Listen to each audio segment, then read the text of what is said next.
Bueno, pues señoras, señores, como siempre tras la publicidad en esta primera publicidad, tras la misma, siempre conocemos un vino y lo hacemos a través de la cata que los distintos enólogos que tienen a bien acompañarnos cada semana, pues nos traen. En este caso, y siguiendo yo creo que una línea más que interesante de vinos de nuestro marco, nos acompaña José Antonio Portales, él es el enólogo de Bodegas 10 Mérito, que nos trae yo creo que un vino conocidísimo en el marco, muy apreciado y sobre todo de una valía tremenda como es Fino Imperial. José Antonio Portales, buenas noches, bienvenido. ¿Qué hay? Buenas noches, muchas gracias. Nada, por Dios, simplemente es constatar con la palabra lo que ciertamente nos ofrece este vino. Y digo bien, un Fino Imperial es un nombre más que asentado en el mundo del vino de Jerez y también en el de los paladares y los usuarios del mismo, de los consumidores, ¿no? Es un nombre que yo creo que todo el mundo tiene en la cabeza y lo asocia a un vino de mucho prestigio, de mucha calidad, de mucha vejez, ¿eh? Es un vino que tiene mucha vejez, aunque eso no es lo importante es el resultado final, que se consigue gracias a esa vejez, ¿no? Sí, porque hablamos de un vino de 30 años o más de 30 años. Más de 30 años. Nosotros no queremos tampoco, tiene muchos más, pero no merece la pena poner el énfasis en eso, ya digo, sino en el resultado que se consigue. Vejez es la máxima que califica el Consejo Regulador, ¿eh? Entonces, pues estamos hablando de un Bors. Para nosotros, para la bodega, es un fino. Lo seguimos tratando como fino, aunque técnicamente es un amontillado, encaja mucho más. Siempre además me llama la atención porque lo habéis comentado, ¿no? El Fino Imperial para nosotros, un fino, aunque la nomenclatura que eso hay que dar es de amontillado, ¿no? Hombre, técnicamente por graduación alcohólica, por vejez, por características corresponde a un amontillado. Pero lo que hemos hecho es alargar la crianza de un fino todo lo que ha sido posible y el resultado pues es este, ¿no? Una preciosidad en el color, después lo veremos en la cata propiamente técnica, pero también ha querido acercar hoy esta muestra que ven ustedes de botellas que están en la espalda de la botella con etiqueta propiamente comercial, porque aquí verán ustedes, si pueden tomar un plano de donde efectivamente lo estoy marcando, hablamos quinta criadera. Tiene 5 criaderas, una solera y 5 criaderas. Que se dice pronto. Se dice pronto. Para respaldar todo vino que es muy viejo necesita estar respaldado por una estructura, ¿no? En este caso pues son 258 botas de 600 litros, estructuradas en 6 escalas, una solera y 5 criaderas. Y 5 criaderas, la primera que regamos en la primera es fino todavía, y espontáneamente por concentración, el grado alcohólico va subiendo. En este caso no hay una segunda alcoholización como podría ocurrir en cualquier otro amontillado, sino que es un proceso espontáneo. Espontáneo por concentración va subiendo el grado alcohólico, ¿no? Va desde los 15 que tenemos en la quinta criadera, 15 a 15 y medio, hasta los 18 que tenemos en la solera. Y es un proceso que se da de forma natural.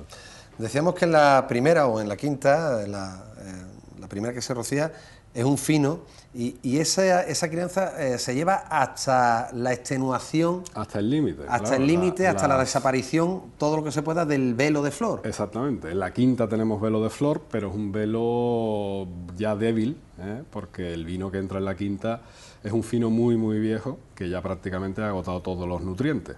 Entonces existe ese velo, pero es débil, no es un velo, no es como en una solera de fino normal.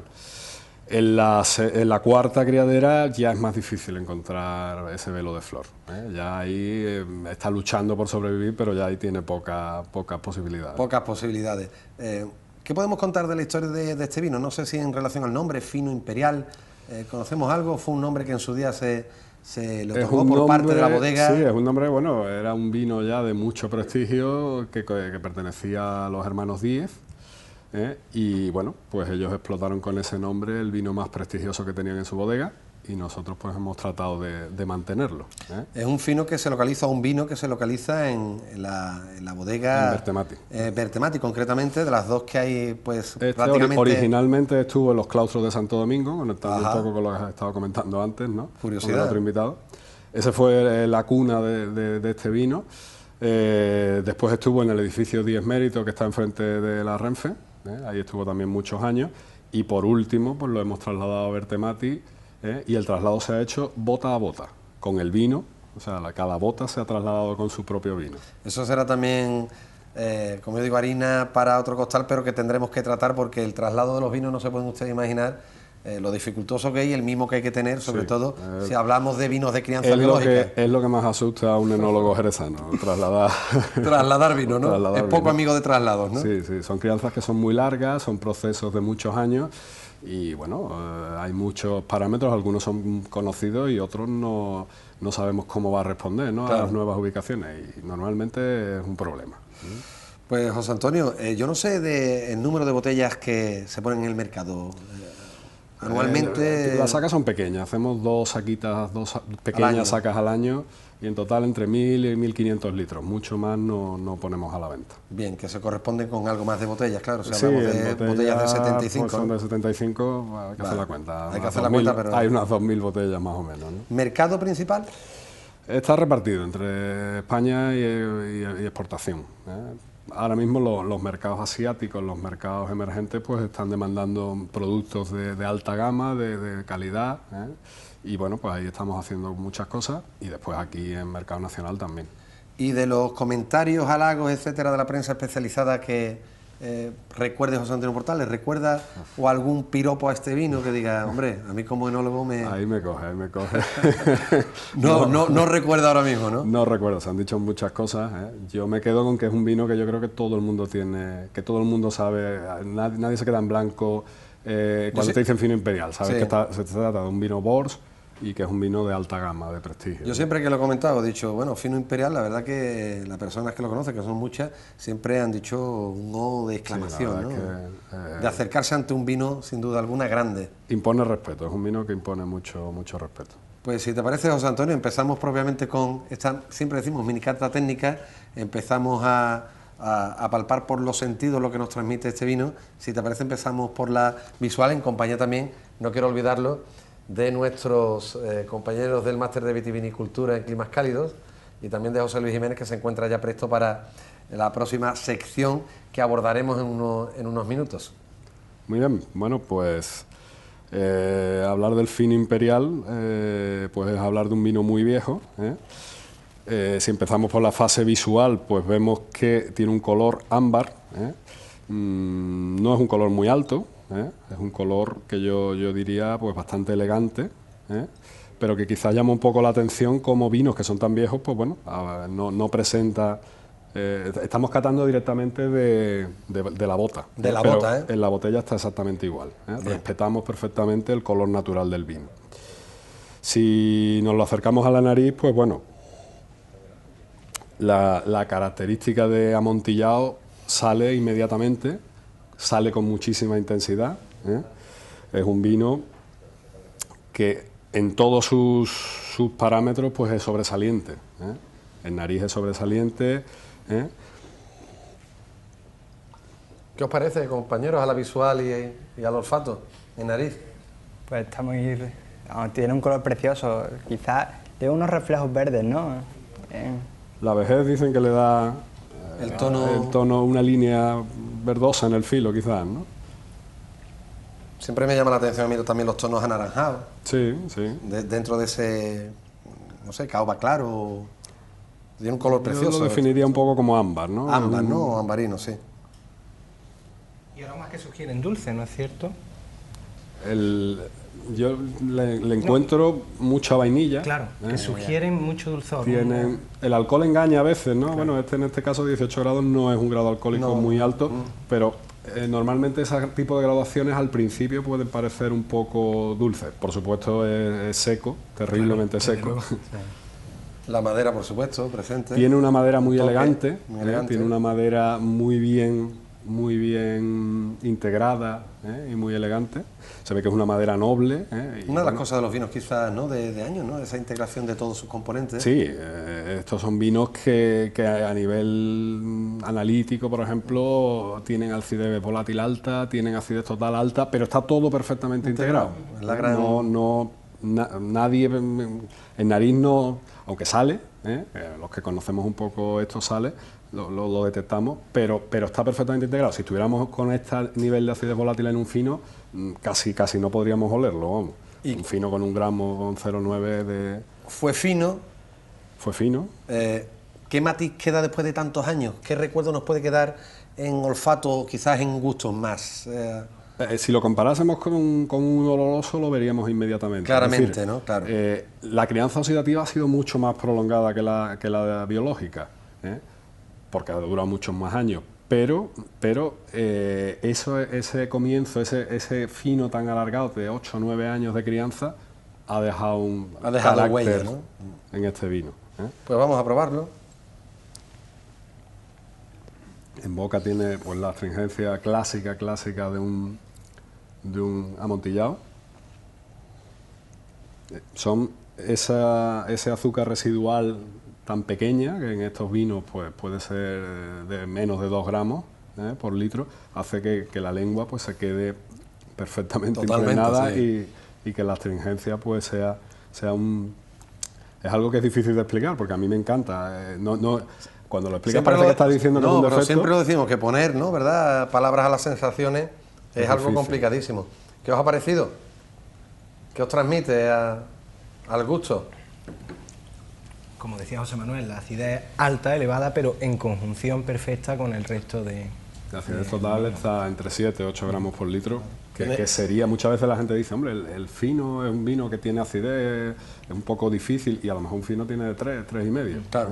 Aquí estamos hablando de 7, 8 y no lo notas en boca. También tiene una larga permanencia, ¿no? El retrogusto. Una complejidad que hace que, bueno, de hecho... Se cuenta en la bodega que los dueños lo utilizaban, lo llevaban en el pañuelo. Vino de pañuelo, ¿no? Sí, sí, le echaban unas gotitas. Término también muy de Jerez. Y perfectamente. ¿Y Miguel? José Antonio, yo tengo una pregunta. Sí. ¿Cómo estos vinos reciben algún tipo de estabilización, filtrado y demás? Con estos vinos intentamos ser lo más respetuosos posible, sabiendo que a lo mejor la última copa de la botella te vas a encontrar un pequeño pozo, te vas a encontrar una mijita, te vas a encontrar algo. Pero no hacemos ningún tipo de estabilización, simplemente lo filtramos y lo embotellamos. Muchas veces te encuentras en alguna botella y alguien te dice, oye, mira, que me he encontrado tal, y no importa, eso no pasa nada. Es decir, lo único que hay que tener mucho cuidado, manejarla adecuadamente la botella y bueno, pues mira, en la última copa te vas a encontrar algo, pero el resultado es más positivo que si lo clarificamos agresivamente. Claro. Además, actualmente estamos casi, yo diría, en una moda precisamente de gustar mucho la bota y de poco tratamiento en ese aspecto, que como decimos es más cuestión de apariencia y de visual que otra cosa, porque no aporta ni quita. Este vino en concreto, vamos, lo hemos sacado esta mañana de la bota. O sea, de la bota, y fíjense ustedes, no, qué transparencia, qué color, qué brillo. Este no está ni filtrado, vamos. Qué auténtica maravilla. Pues José Antonio Portales, enólogo de 10 Méritos, ha sido un auténtico placer acercarnos a este tesoro del vino de Jerez de siempre, como yo digo, y que es también de nuestro presente y que será de nuestro futuro. Muchísimas gracias por estar con nosotros. A vosotros.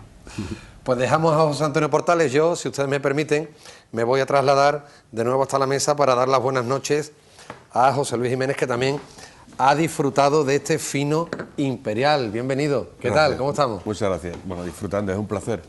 Estaba fuera, ¿verdad? Dice, bueno, que hoy es fino imperial. No me lo pierdo tampoco. Esta cata, ¿eh? Yo entro. Fantástica. ¿Qué te ha parecido, por cierto, Luis? Maravilloso. Yo lo he probado alguna vez, pero con distancia en el tiempo, y me parece, bueno, una oportunidad. Yo me he colado aquí en la cata. Bueno, hoy vamos a hablar de algo que todo el mundo, evidentemente, sabe que está en Jerez, que es el tema de los apellidos y de las familias que han dado renombre y realce al vino y lo han llevado a las cotas de protagonismo, popularidad, de importancia que tiene actualmente y que tuvo también, sobre todo en el siglo XVIII-XIX. Vamos a abordar los apellidos británicos del Jerez. Sí, que aunque parezca que... Decimos británicos, englobamos escoceses, irlandeses, escoceses, sobre todo, son los tres orígenes que dominan, ¿no? No hay ningún galés, por lo menos a mí no me ha salido. Y bueno, aunque parezca que es un tema muy manido, cuando he intentado meterme, adentrarme en este asunto, la verdad es que hay muy poco escrito realmente. Sí, incluso en la actualidad hay familias que mantienen esos apellidos, no ya vinculados muchos de ellos a bodega, otros sí, pero que están en la sociedad jerezana muy diluidos, pero que tuvieron un apogeo importantísimo y enorme en muchos aspectos de la sociedad jerezana en la segunda mitad del XIX hasta principios de del primer tercio del siglo XX. Si abordamos, por empezar, los apellidos escoceses, tenemos imágenes que ya iré yo pidiendo oportunamente sobre estos protagonistas, estos apellidos y estas personas del vino de Jerez. Por los escoceses tendríamos que hablar, por ejemplo, uno que va a sonar muchísimo de inmediato, que es Gordon. Los Gordon. Sí, Gordon, Ferguson y los Mackenzie. Los Mackenzie. ¿Qué podemos hablar de ellos? Bueno, los Gordon, sobre todo, el Gordon fue uno de los primeros en llegar, porque además hay que tener en cuenta que esta llegada vino en varias fases, ¿no? Se puede decir, y hay que recordar que incluso ya en el siglo finales del XV, principios del XVI, había grupos e ingleses asentados aquí en Jerez embarcando vino para Inglaterra. Estamos hablando finales del siglo XV, y Mingorance, el profesor Mingorance, ha tratado ese tema, y en los documentos de los protocolos municipales aparecen nombres de los lugares donde se embarcaban y los nombres de estos ingleses que vivían y estaban afincados aquí en Jerez y comerciaban con vinos de Jerez. Y ya en el siglo XV-XVI estamos hablando. Qué barbaridad. Eso fue evolucionando conforme el comercio del vino fue acrecentándose, y evidentemente finales del XVIII, con motivo de las guerras también, los ingleses y los escoceses, pues la verdad que siempre estuvieron también a la greña. Y en este caso, pues, escoceses católicos contra ingleses protestantes, ¿no? Y los Gordon fue una de esas familias que se afincaron aquí en Jerez con motivo de esa guerra religiosa, por ser católicos, y que ellos la han mantenido en su tradición familiar hasta nuestros días, pues se afincaron aquí en Jerez. Y además, uno de los Gordon, uno de los primeros Gordon, fue el primer vicecónsul británico, que fue reconocido por la corona británica como vicecónsul, que también es una tradición aquí en Jerez. Irlandeses, un apellido que también les va a sonar cantidad a todos ustedes, y además inevitable, es que se conoce porque está muy presente en nuestra ciudad. Hablamos de Garvey, concretamente de William Garvey Power. Sí, que Y además tenemos imagen, podemos ir viendo la primera imagen, compañeros. El retrato de uno, aquí vemos uno de esos retratos que hemos localizado. También aparece en una etiqueta también con una banda en la que aparecen los colores de Irlanda también. Y bueno, Garvey hizo que uno de sus vinos más importantes fuera San Patricio, ¿no? En nombre al patrón irlandés, nada más y nada menos. Pues este Garvey, que también era católico, como buen irlandés, vino por otras circunstancias, vino por asuntos comerciales, pero bueno, fue junto con Terry, los O'Neales o los O'Neill, que se llaman también, familias de origen irlandesa, los Geraldinos también, que eran los Fitzgerald, que eran también no tan vinculados al vino de Jerez, pero que también tuvieron un papel importante como familia. Patrick Murphy también. O Patrick Murphy, que es el origen de las bodegas Domecq, ¿no? También tenemos también ahí también a otro irlandés católico, ¿no? Esos son elementos que hay que considerar y que la verdad está poco estudiado. Si nos vamos a los ingleses, tenemos que hablar, por ejemplo, de Ibbison, de Barter, que nos sonará de Wisdom Barter, que era una y empresa. Juan Piquet Marx. Juan Piquet Marx, que también lo he localizado en los papeles, en los archivos. Aquí estamos viendo la etiqueta de Garvey. Sí, que hablábamos anteriormente. Bueno, pues fue un personaje importantísimo, ¿no? Y el apellido Garvey, aunque ya se ha diluido realmente, creo que lo lleva muy poca gente aquí en Jerez, que yo sepa, pero que tuvo varias generaciones, y los Garvey, porque creo que los descendientes no tuvieron hijos, muy poco llegaron a tener hijos, a casarse, a tener hijos, y se diluyó un poco el origen, ¿no? del apellido, en este caso Garvey. Pero la empresa se mantiene, el nombre se mantiene, y las bodegas están todavía en manos de otros propietarios, pero la marca Garvey existe, ¿no? Y bueno, era un personaje clave también, fue importante aquí en nuestra sociedad, ¿no? Tenemos imágenes, creo que este es Walter Gilby, corrígeme. Que también fue importantísimo en el comercio del vino de Jerez en Inglaterra, y algunos de sus hermanos y primos se casaron con algunos González Gordon. Y hay un vínculo de la familia del apellido Gilbey entroncado con los González Vías, con los González Gordon, González Gordon. Hay un par de ramas, tres de ellos, Gilbey, se casaron con jerezanos. Guido Williams. Y bueno, Guido es un personaje muy jovencito, es un dibujo que he podido localizar muy jovencito de Guido Williams, que también fue un personaje clave. En este caso tenemos a un personaje de una familia protestante. Guido Williams y todos los Williams eran protestantes, muy británicos ellos, y eran los propietarios de la bodega William Humbert. y Guido era también un personaje que llegó a ser también vicecónsul, fue el penúltimo vicecónsul británico aquí en Jerez. Por cierto que la semana pasada catábamos el vino As You Like It de Williams y oportunamente también nos realizaba un apunte vía email José Luis Jiménez diciendo que ese nombre se debía a una de las obras y de las presencias literarias de Shakespeare. Exactamente, que junto con Winter Tale, también otra de las bebidas de William Humbert, fue también una denominación que su hermano Carlos y Guido pusieron a esos vinos, en recuerdo de las obras de Shakespeare, como a su gusto, As You Like It y Winter Tale. Pues vamos con otro apellido que a mí ciertamente este me suena menos, que es Richard Davis. Richard Davis fue también junto con otro de sus hijos, también fue vicecónsul. Él y su hijo fueron vicecónsules ingleses británicos aquí en Jerez en la segunda mitad del 19 y principios del 20, y también fueron de un papel importante. Las bodegas Davis tuvieron un papel relevante, vendieron muchísimo y eran un apellido importantísimo. El tiempo lo ha diluido también porque también se desapareció la familia realmente, pero tenemos aquí este retrato con estas barbas y vestimenta de la época en el que hay que recordar a este Davis, que también eran protestantes, que el elemento protestante es una cosa que también hay que resaltar en cierta manera, porque gracias a ellos y a otros como ellos, como Suter, los Mackenzie, lucharon porque aquí hubiera un cementerio protestante allá por el año 1864, y allá por 1870 también promovieron la primera capilla realmente que había en España como edificio, que todavía se mantiene en la calle Argüelles, que es la capilla protestante que aún existe, de estilo neogótico, y cuyo primer pastor protestante fue Joseph Bilissier, que fue un personaje también clave en este aspecto. Walter Bach. También, Bach fue junto con su mujer, fue el que mantuvo y el que estuvo viviendo en el Palacio del Recreo de las Cadenas. Aquí está, Walter Bach. Su lápida actualmente está en el actual cementerio de la Merced, de las pocas que se pasaron a lo que es el actual cementerio de la Merced. Ahí está su lápida, junto con su mujer y su hijo, que murió en la Primera Guerra Mundial, y fue uno de los que vivieron en el Palacio del Recreo de las Cadenas. Ahí hay una foto muy característica de él comiendo y desayunando con su mujer ahí en el porche del Recreo de las Cadenas, y él, pues, en la capilla que existe actualmente también en el Recreo de las Cadenas, se celebraban las misas para la comunidad británica protestante allí en esa capilla en el Recreo de las Cadenas. Dicen que el hombre se quejaba al parecer de que estaba corto de espacio. Sí.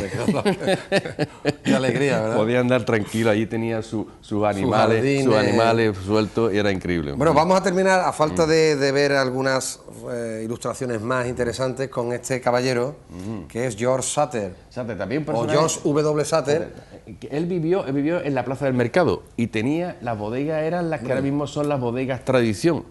Ah, en calle Cordobesa. En la calle Cordobesa, pues en la Plaza del Mercado él tenía su casa. Se casó, creo que con una jerezana, estaba casado con una jerezana, tuvieron varios hijos, y Sutter, que también llegó a ser vicecónsul, fue el que siguió a los Gordon, porque hubo una cierta polémica en el año 61. Mira, estaba hablando de los vicecónsules ingleses del 19 y el 20, aquí tenemos apellidos que ya hemos visto. Aquí están todos, el primer Gordon, el primero y el segundo son los Gordon, padre e hijo, y ya a partir del tercero, Furlong era ya británico protestante.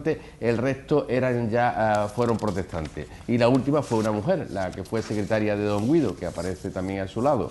Pues me gustaría casi para terminar, José Luis, que los compañeros pasaran a la última foto, por favor, que es una foto de familia, yo creo, de familia inglesa, muy llamativa, y a mí me gustaría que nos comentara lo que tuviera bien José Luis Jiménez sobre la misma. ¿No es la foto de familia, entonces no la tenemos? No la tenemos, creo que no en el la montaje tenemos. no se ha Pero quedado. era una foto curiosísima. Esto es el cementerio que hablábamos. Sí, la portada del cementerio no católico, que se hizo por el arquitecto municipal José de la Cova en 1864, y esa es la entrada que tenía de acceso a la zona de los no católicos, que ahora mismo está lo que ocupa lo que es el jardín de los Scouts, ¿no? Allí en esa zona, ¿no? Ya desaparecido, por supuesto, pero es un documento que había que tener en cuenta. Recorrido rápido, sí, lo tenemos que decir, por esos apellidos británicos del Jerez, pero que con ello queremos dejar constancia nuevamente, y no nos cansamos de repetirlo, de la importancia que tuvo en la pérfida Albión el vino de Jerez, que ya no solo fueron grandes distribuidores, sino que también se interesaron llegando aquí y montando sus propias bodegas. pues estos señores, ¿no? Y algunos, que tanto han dado al claro, Jerez, ¿no? algunos como los Ferguson, el primer Ferguson llegó también, era protestante, pero se hizo católico al casarse con una Aranda, la hija de Fermín Aranda. Fermín Aranda, bodegas que también son excelentes que ahora. Es curiosísimo toda esa propiedad de Álvaro Domecq. Exactamente, toda esa hilazón que hay entre los apellidos, que los Ibison también se mantienen, ¿no?, en este apellido en Jerez. Entonces, eso está ahí latente y la verdad que lastimosamente está poco estudiado y analizado, pero es una brecha, un camino para Y estudiar. muy bonito, sin duda alguna. Pues vamos a brindar, Por supuesto. por lo que nos resta de este magnífico fino imperial, por este trabajo y por tu presencia nuevamente aquí, contándonos y desvelándonos cosas que son curiosísimas y que nos hacen que nos enamoremos aún más de nuestro vino de Jerez, hacedor de cultura. Comparto la idea. Muchísimas gracias, José A ti. Luis. Pues dejamos a José Luis Jiménez disfrutando de este maravilloso vino. Nosotros nos marchamos a publicidad y a vuelta de la misma prácticamente casi que ponemos el punto y final, aunque todavía hay alguna cosa que ofrecerles.